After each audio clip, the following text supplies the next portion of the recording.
এই যে কুরবানির হাটের মধ্যে যাবেন, হাটের মধ্যে গেলে দেখবেন গরুর চোখের মধ্যে পানি দেখা যায়। শুধু তাই না, আবার মাঝে মাঝে দেখবেন ওই গরুটা যেই মালিক নিয়ে দাঁড়ায় আছে, মালিকের চোখের গোড়ার মধ্যে একটু পানি পানি দেখা যায়। এটা নিয়ে ফেসবুকের মধ্যে প্রতি বছরে বছরে দেখবেন, এটা নিয়ে বিভিন্ন জায়গায় পোস্ট দেয় যে গরুটা মালিক কুরবানির গরুটা হাটের মধ্যে নিয়ে যাওয়ার পরে মালিকের দুইটা চোখের মধ্যে চোখে ডোগায় পানি দেখা যায়। এমনকি একটা গরুও দেখবেন চোখ দিয়া গড়ে গড়ে গড়ে পানি পড়ে। কেন রে? ওই মালিকের প্রতি আমার একটা মায়া আছে, আমার এই মালিক আমারে খাওয়ায়, আমার এই মালিক তার ঘরের মধ্যে আমারে রাখে। ওই মালিকের জন্য গরুয়ের চোখের পানি ফেলায়া পর্যন্ত কাটতে বাধ্য হয়।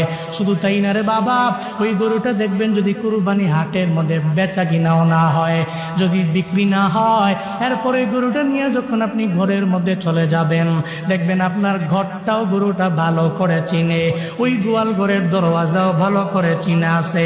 অথচ আপনি তো তারে ঠিক মতো ভালোভাবে ইচ্ছা মতো খাওয়ার নাই। একটা গরু হইয়া তার মালিকের জন্য এত পরিমাণে পাগল, কিন্তু আশরাফুল মাখলুকাত আমরা, গরুর চাইতে আমাদের দাম রবের দরবারে বেশি না কম? সব প্রাণীর চাইতে আমাদের দাম রবের দরবারে বেশি হওয়ার পরেও যে আল্লাহ আসমান দিলেন আমাদের ফিরি, জমিন দিলেন আল্লাহ ফিরি, নদী দিলেন আল্লাহ ফিরি, মাছ দিলেন আল্লাহ ফিরি, দুনিয়াতে এমন কোনো নিয়ামত নাই যেই নিয়ামতগুলো আল্লাহ ফিরি বানায়া দেন নাই। সব আল্লাহ যে দিলেন, এরপরেও তো রবের জন্য কয়েকদিন চোখের পানি ফেলায় কান্না করলাম, কয়েকদিন কবরের কথা চিন্তা করে কান্না করলাম, কয়েকদিন জাহান্নামের কথা চিন্তা করে কান্না করলাম।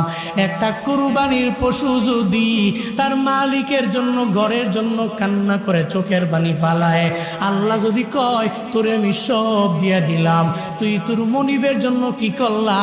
আমার তো মনে হয় আসরের ময়দানে একটা হিসাব দিয়া জান্নাতে যাওয়া যাবে না, ঠিক কিনা?